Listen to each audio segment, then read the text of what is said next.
Mungkin Anda mengenalnya sebagai seorang filsuf agung. Tetapi pernahkah Anda mendengar bahwa Aristoteles juga merupakan salah satu perintis ahli biologi kelautan pertama di dunia?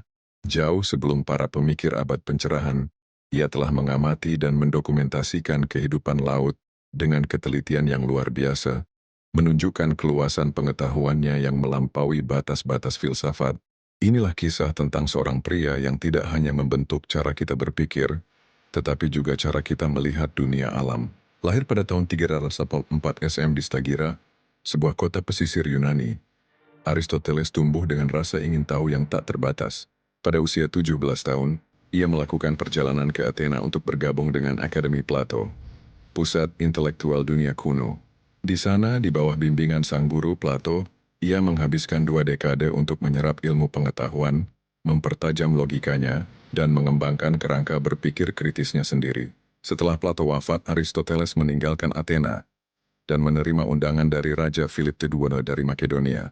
Tugasnya, mendidik seorang pangeran muda yang kelak akan dikenal dunia sebagai Alexander Agung.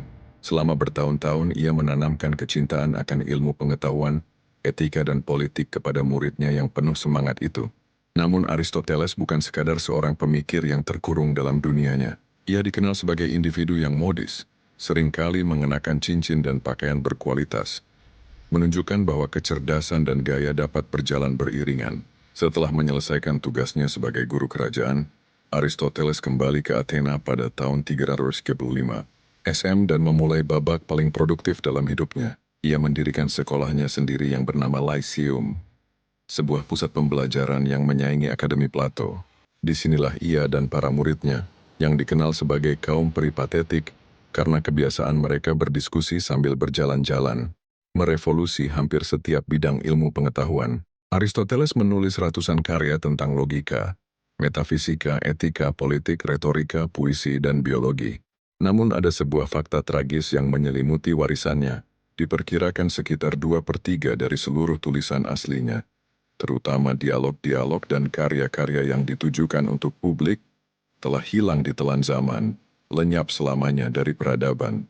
Apa yang kita miliki hari ini, karya-karya yang menjadi pilar peradaban barat, sebagian besar adalah catatan-catatan kuliah internalnya yang padat dan terkadang sulit dipahami.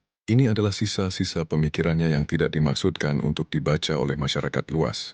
Meskipun demikian, sisa-sisa inilah yang secara luar biasa terus membentuk fondasi filsafat, ilmu pengetahuan, dan politik hingga ribuan tahun kemudian. Warisan Aristoteles adalah bukti nyata bahwa bahkan dari sisa-sisa pemikiran yang tidak lengkap, sebuah peradaban dapat dibangun dan terus berkembang. Dari logika silogisme hingga klasifikasi makhluk hidup, jejak pemikirannya tetap terasa, mengingatkan kita pada kekuatan abadi dari satu pikiran yang cemerlang.